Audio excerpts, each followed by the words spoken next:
kalau mau fisiknya sehat atau sehat otaknya, sembuh dari penyakit gitu-gitu.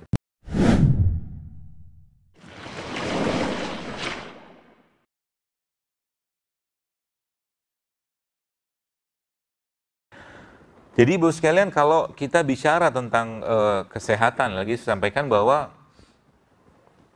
kata kuncinya adalah kolbu. Ya, kata kunci adalah kolbu. Maka kalau mau fisiknya sehat, benerin kolbu. Itu dulu. Kolbu itu dibenerin dengan cara apa? Ya ibadah, ya zikir mungkin, ya mungkin kalau kita sudah merasakan nikmatnya mengasah atau memberi makanan ke hati atau kolbu kita, maka satu piring makanan yang paling lezat dan paling sehat sekalipun tidak membuat kita tertarik dibandingkan dengan satu piring yang isinya apa? Sabar, syukur, ikhlas, tawadu, penyayang gitu loh. Kalau titik itu Anda sudah sampai, maka Anda atau kita akan mulai mikir untuk banyak makan, atau apalagi makannya nggak sehat. Ya, kenapa? Karena makanan seseorang akan mempengaruhi perilakunya. Akan mempengaruhi perilakunya.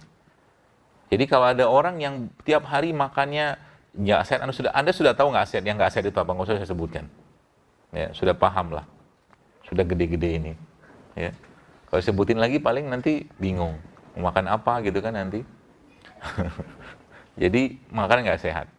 Ya, akhirnya apa? Makanan nggak sehat mempengaruhi perilaku. Makanya dalam ilmu modern memang mereka menyebutkan, atau orang-orang atau saintis itu memang menyebutkan bahwa kita tuh punya 3 otak. Otak pertama tuh di sini. Ya, otak kedua di sini, di perut. Otak ketiga di sini. Jadi mengatakan yang disebut kalau teman-teman mau baca itu namanya salah satunya brain gut axis. Brain gut axis. Jadi hubungan antara bagaimana otak itu sama ini itu berpengaruh. Ya. Jadi apa-apa yang diciptakan, mood yang kita dapatkan di otak kita itu diciptakan atau tercreate dari apa yang masuk di perut. Semakin baik dan semakin alami, semakin sehat dia, maka akan semakin baik atau sehat otaknya. Jadi kalau ada orang, ya, mood swing, baperan, brain fog. Brain fog itu apa ya? Kayak orang lupaan gitu kan, nggak konsen, nggak fokus, bawaannya ngantuk-ngantuk terus. Ya, kalau mood swing itu orang baperan gitu kan. Tanda-tanda orang baper apa? Gampang banget lab group misalkan. Dikasih tahu sedikit lab group gitu kan. Lab group WhatsApp maksudnya. Ya. Itu tanda mungkin dia kurang buah mungkin. Ya. Mungkin. Karena kan enzim asam amino tadi dibuat oleh mereka, sayur, buah gitu loh. Ya, jadi semakin kita banyak mengkonsumsi produk-produk yang alami tadi, maka semakin sehat. Tapi itu fisiknya. Tapi yang saya katakan tadi, kalau Bapak Ibu teman-teman sekalian mau jaga hati ini lebih baik, maka kata kuncinya apa? Kata kuncinya bagaimana Rasulullah SAW mengajarkan kepada kita memang bahwa para ulama memang menyebutkan bahwa salah satu pintu masuknya syaitan adalah terlalu kenyang atau kekenyangan. Ya, itu pintu masuknya syaitan. Anda tidak akan bisa, katakanlah, atau kita tidak akan bisa sholat, atau mungkin baca Quran, atau berzikir, atau berdoa, berlinangan air mata dalam kondisi perut kekenyangan. Tidak bisa. Nggak dapat feel itu tuh. Kenapa? Terganggu sinyalnya. Karena bagaimana mau dapat sinyal dalam kondisi badannya kerja keras untuk mengolah makanan tadi. Maka Allah tidak butuh. Yang Allah butuhkan apa? Orang-orang yang mau menahan laparnya, mau menahan makannya. Maka kalau kita diberi pilihan, kita diberi pilihan untuk antara makan sama tidak makan, maka jawabannya kita pasti pengen makan gitu kan. Karena nafsu kita tuh pengen makan. Ya. Karena semua orang pengennya makan, Bapak sekalian, maka Allah perintahkan, wajibkan tidak makan. Namanya apa? Puasa. Gitu loh. 30 hari Ramadan itu kan bentuk cara Allah untuk membersihkan apa? Hati kita, iman kita sebenarnya. Ya. Jadi 30 hari Ramadan itu karena memang orang itu lebih senang makan, maka dikasih waktu 30 hari untuk tidak makan banyak-banyak gitu kan. Supaya apa? Hatinya terjaga. Karena sekali lagi sampaikan, kolbunya kita itu justru malah makanannya tidak banyak makan. Puasa lebih baik untuk kolbu. Ya. Jadi kalau kita mau menjaga iman, memang nggak boleh banyak makan. Ya, dan tanda orang banyak makan apa? Apa? Gemuk, sudah kan? Selesai. Tanda orang banyak makan yang gemuk. Nggak mungkin, misalkan dia badannya maaf sudah gitu besar gitu kan, makannya sedikit, nggak mungkin. Makanya Nabi kan pernah bersabda bahwa di akhir zaman, kata Rasulullah SAW, bahwa aku melihat di kalangan umatku banyak dari mereka yang gemuk, kata Rasulullah. Yang senyum-senyum kayaknya pelaku pelaku makan banyak. Ya, nggak apa-apa. Teguran, tamparan. Ya, nanti clue-nya apa, bagaimana caranya kita akan belajar nanti sekalian. Jadi gitu. Jadi kunci sehat dalam Islam yang paling utama adalah kolbunya benerin. Benerin kolbunya. Ketika ada sesuatu yang tidak nyaman dalam hati kita, kalau saya sih ya, mungkin kalau Bapak Ibu mau ikutin silakan. Tapi kalau saya pribadi, kalau misalkan ada sesuatu yang mengganjal dalam diri saya, lalu tidak tenang, was-was, cemas, tidak jelas lah apa gitu, yang biasa saya kerjakan biasa sedekah. Saya akan sedekah. Dan Allah biasanya sering memberikan kesempatan itu buat kita. Tadi sebenarnya kesini saya dikasih kesempatan sama Allah. Tapi kemana tadi, kebetulan pas sebelum kesini saya ngantar istri ke mall tadi sama kakak tadi. Di situ Allah sudah kasih ilham, ambillah uang gitu kan di ATM. Karena di dompet lagi nggak ada duit, lagi nggak ada uang cash yang saya pegang. Nggak tahu nih maksudnya apa gitu kan. Tapi subhanallah, ketika saya datang ke sini tadi di depan kedutaan Belanda, nggak salah tadi itu ada bapak-bapak tua, ya, dia gendong anaknya Pak, ya, digendong di depan lagi, masya Allah. Apa pesan Allah di situ? Pasti ada.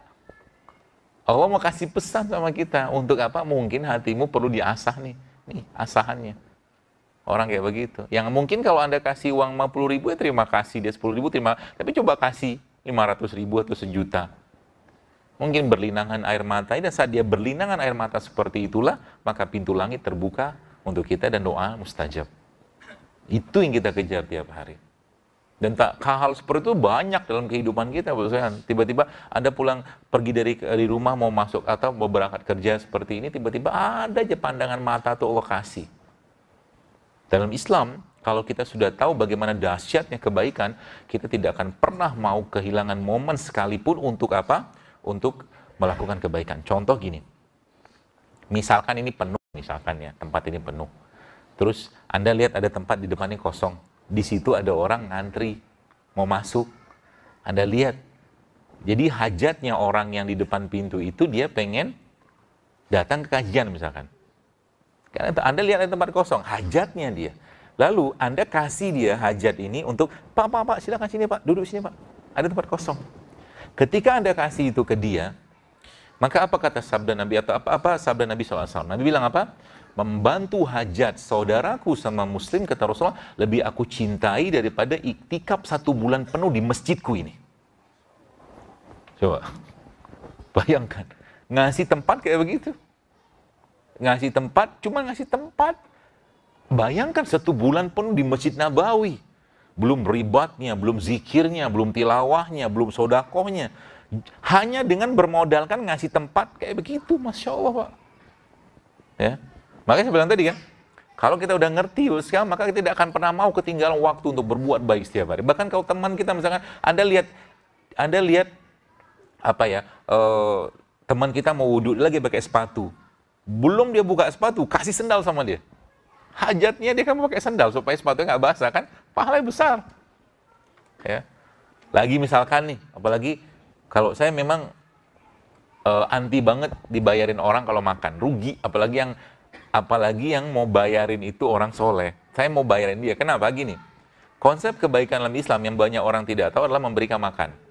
Kalau Anda ketemu dengan, jadi makanan yang kita makan, dia kan di dunia itu kan makanan yang kita makan, maka dia akan menjadi daging, tulang, otot, segala macam. Tapi ada sebagian yang keluar menjadi kotoran. Subhanallahnya, jadi ketika seseorang itu memberikan makan kepada orang lain, makanan yang sehat atau nggak sehat sekalipun, maka makanan tadi akan jadi bagian dari tubuhnya dia.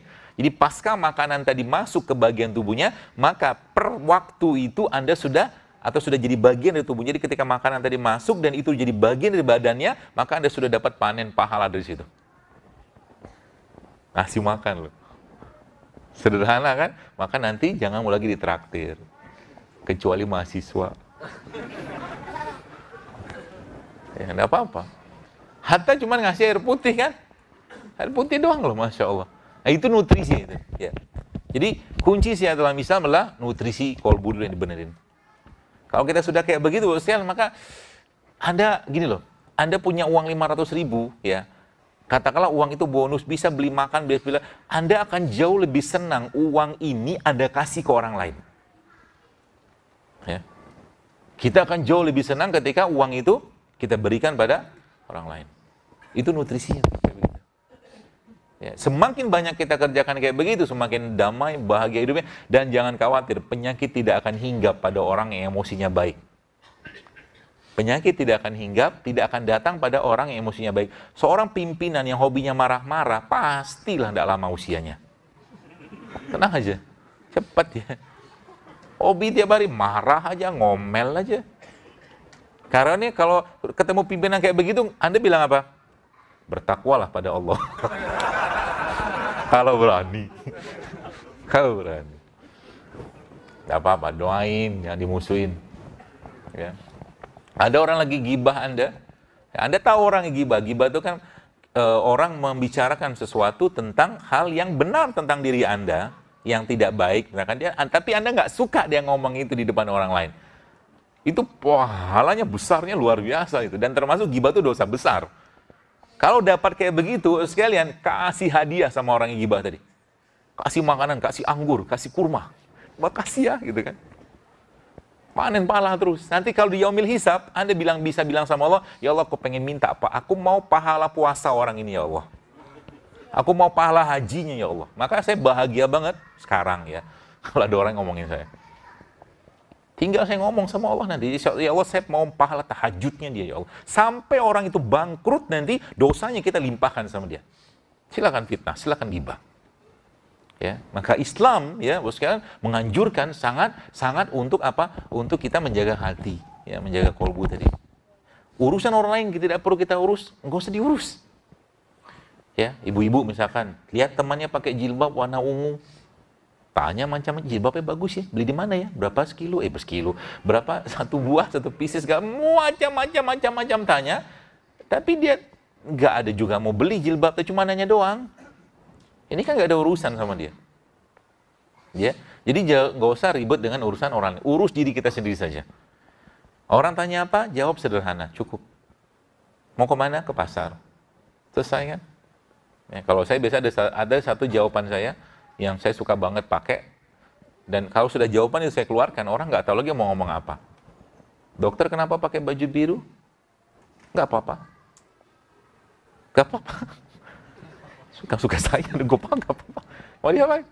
Ini mau ngomong apa lagi? Anda bisa kan gini. Jadi kalau sudah kita ya membiasakan diri untuk ya berhemat dalam bicara. Kalau nggak penting nggak usah ngomong gitu loh.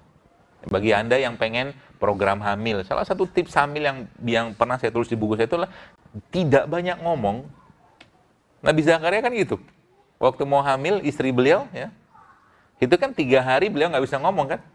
Cuman zikir, tasbih, tahmid, gitu, seperti itu aja. Zikir saja yang bisa. Nah kalau mau pengen punya anak, ya banyak ngomong, zikir gitu terus, istighfar gitu terus. Nanti dapat anak, insya Allah. Seperti itu. Ya, jadi sekali lagi kata kunci kesehatan dalam Islam adalah kolbu. Ya, dan kolbu itu makanannya adalah ibadah. Semakin baik dan semakin banyak ibadah yang kita kerjakan dan semakin kita menikmati ibadah tadi, maka akan semakin sehat kolbunya.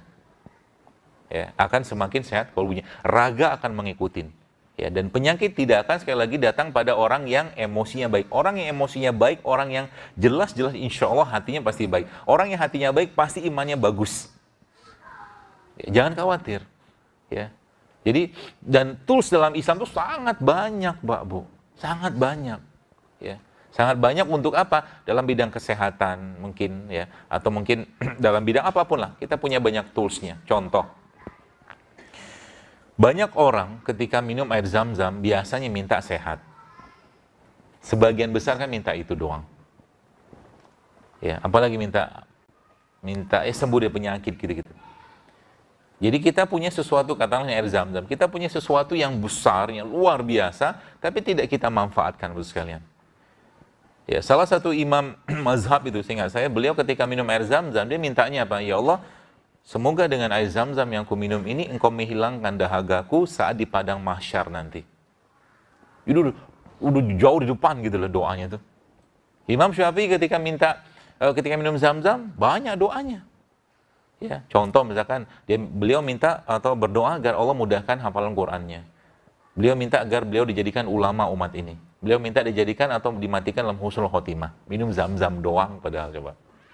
Jadi kita punya sesuatu yang besar tapi kita tidak manfaatkan. Kalau nggak ada Zam-Zam, apa yang harus kita kerjakan? Tinggal angkat tangan, minta sama Allah, ngomong sama Allah, bicara sama Allah. Nah, waktu terbaik untuk bicara sama Allah adalah di malam hari. Ya. Di waktu malam itu. Maka menangislah kita, menyesallah kita kalau seandainya ada ibadah yang terlewatkan. Karena satu waktu yang terlewatkan itu bahkan tidak akan bisa terulang.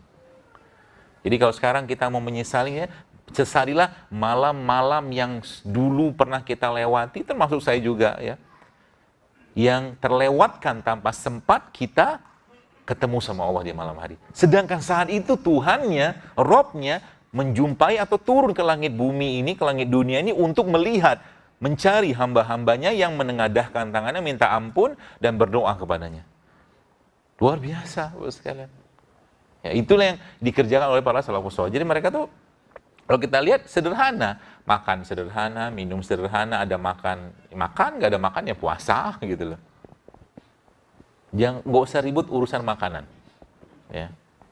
Jadi kalau tempat waktu saya posting juga di Instagram juga, saya bilang, dokter makan paginya apa, makan siangnya apa, makan malamnya apa. Nggak ada ituan, nggak ada acuan. Kalau saya menjadikan itu acuan, maka itu udah menjadi doktrin buat saya nggak mau. Makan apa yang ada, sederhana lah. Kita tahu kok mana yang sehat, mana yang nggak sehat. Kalau sehat makan, nggak usah berlebihan, selesai. Sesimpel itu sebenarnya Islam. Jadi nggak usah ribut urusan makanan.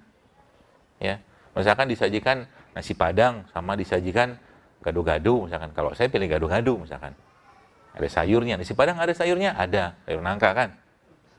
Nah, tapi kasih santan. Gitu, ya. Pilihan masing-masing kan, hidup itu pilihan kata gitu kan. Jadi nggak usah ribut urusan makanan. Dan lagi-lagi sampaikan buat sekalian teman-teman bahwa kolbu itu makanannya tidak banyak makan. Jadi mulai sekarang kurangilah makan. Ya, kurangilah makan. Supaya apa? Supaya beban negara ini berkurang. Beras impor, gula impor, segala impor gitu kan. Ya, karena apa? Karena demand kita tingginya luar biasa. Coba sana kita sekarang mulai mengurangi makan, kan lumayan kan? Uang impornya bisa digunakan untuk beli kunyit, jahe, gitu loh. Seperti itu.